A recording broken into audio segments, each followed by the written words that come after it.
Assalamualaikum teman-teman, kita coba bahas lagi soal profesional geografi ya, khusus buat pejuang P3K atau pretest PPG atau UP sama aja lah ya.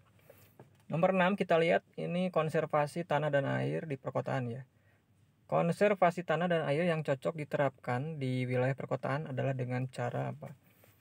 A, B, C, D, dan E, ada 5 opsi ya. Normalisasi sungai, pengaturan bantaran, pembuatan danau dan sumur resapan, pengaturan bantaran sungai dan biopori, pembuatan sumur resapan dan biopori, pembuatan danau dan taman kota. Baik. Keyword atau kata kunci di sini kan konservasi tanah dan air ya di kota. Jadi bagaimana upaya untuk menjaga ya keberlanjutan tanah dan air di wilayah perkotaan. Kita tahu bahwa wilayah perkotaan itu kan sudah padat penduduk ya, biasanya cirinya kan seperti itu. Jadi tentu opsi yang paling tepat itu adalah yang D ya, pembuatan sumur resapan dan biopori. Biopori itu semacam lubang-lubang itu ya di taman ya, di tanah gitu kan. Kalau sumur resapan ya sumur yang untuk nanti air itu biar run off, aliran permukaan tuh bisa turun ke bawah, sehingga akan meminimalisir terjadinya banjir di atas ya, genangan. Nah, kalau misalkan air itu turun ke bawah, infiltrasi kan ke dalam tanah, maka otomatis dia menjadi cadangan air tanah dan itu akan bermanfaat untuk konsumsi domestik warga. Gitu ya. Jadi yang opsi tepatnya yang D ya. Kalau konteksnya adalah wilayah perkotaan gitu. Jadi kalian yang punya rumah di kota ya, punya halaman yang lumayan luas, boleh menerapkan konsep ini gitu ya. 7 kondisi fisik yang mendukung perkembangan desa. Non fisik, sorry. Kita lihat opsinya ya, silakan dibaca sendiri. Saya akan jelaskan dulu bahwa non fisik itu kaitannya dengan manusia. Ingat topik mengenai potensi desa, ada potensi fisik dan potensi non fisik. Kalau potensi fisik berkaitan dengan hewan, tumbuhan, iklim, tanah gitu lah ya, yang berbau materi, benda mati. Kalau yang non fisik berkaitan dengan culture atau budaya atau aturan gitu ya. Nah, di sini kalau yang kata kuncinya mendukung perkembangan desa, artinya mungkin boleh jadi seperti apa sih kondisi masyarakat di desa yang kira-kira dia itu akan meningkatkan atau membawa desanya berkembang gitu ya. Di sini ada Gesellschaft, misalkan ya, Gesellschaft itu lebih kepada individual gitu ya. Nah, jadi ini kota sih, masyarakat kota. Jadi bukan ciri khas desa itu Gemeinschaft ya, paguyuban.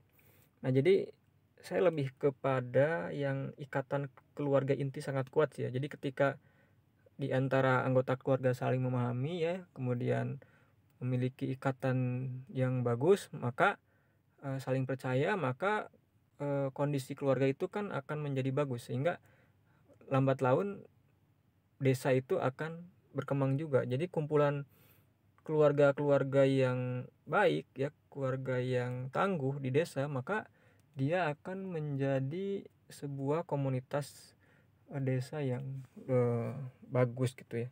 Jadi tidak ada perpecahan, tidak ada yang saling sinis ya, tidak ada yang saling curiga, iri dengki di antara sesama anggota keluarga di eh, desa ya, di keluarga itu. Jadi saya sih lebih ke opsi yang A.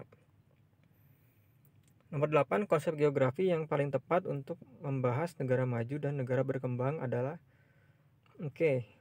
di sini ingat bahwa konsep geografi menurut Ikatan Geografi Indonesia itu ada 10 ya, dari mulai lokasi, jarak itu kan sampai dengan asosiasi ya. Kalau misalkan membahas negara maju berkembang, saya lebih kepada diferensiasi area atau perbedaan wilayah. Kenapa? Karena kita atau anak-anak itu kan diminta untuk membahas perbedaan. Bagaimana kondisi karakter negara maju, bagaimana karakter negara berkembang. Maka itu adalah perbedaan. Apa bedanya negara A, B? Apa perbedaan yang ada di negara maju ya? Apa yang terjadi di negara berkembang? Jadi seperti itu maksudnya. Kalau kita kaitkan dengan konteks 10 konsep geografi gitu kan. Nah, jadi seperti itu. Kalau aglomerasi kan dia pemusatan aktivitas gejala ekonomi gitu ya. Interdependensi, ketergantungan gitu ya. Kemudian yang lainnya kayaknya tidak masuk kepada konsep yang 10 itu ya. Jadi seperti itu. Nomor 9, pengenalan potensi wilayah Indonesia yang sangat luas nih, beragam, dan untuk menumbuhkan rasa cinta tanah air. Maka media pembelajaran yang efektif perlu dirancang berupa apa? Oke, di sini kan kita ingin mengenali potensi wilayah yang luas dan beragam. Maka media yang tepat ya peta gitu ya. Misalkan potensi di wilayah A, B, C, D apa ya, Papua sampai Aceh gitu kan. Ya medianya pasti peta dong ya, gimana untuk mencari titik-titik lokasi sumber daya gitu kan, potensinya gitu pasti peta ya.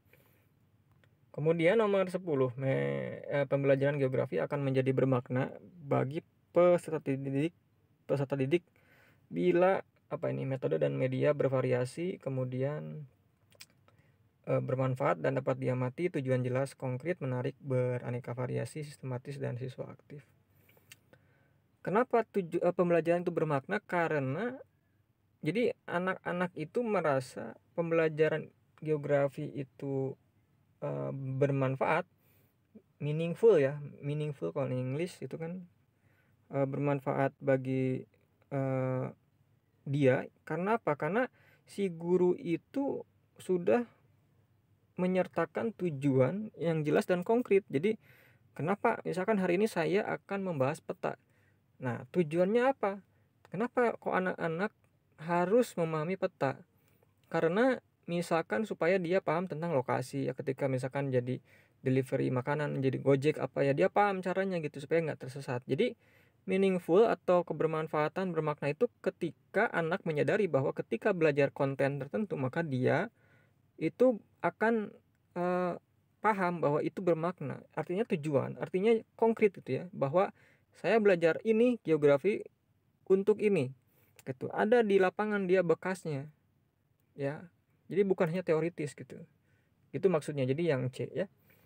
Oke, sekian dulu untuk pembahasan kali ini, silakan nanti dilanjut ya, boleh subscribe, boleh nanti menunggu aja ya, kita upload lagi contoh-contoh pembahasannya.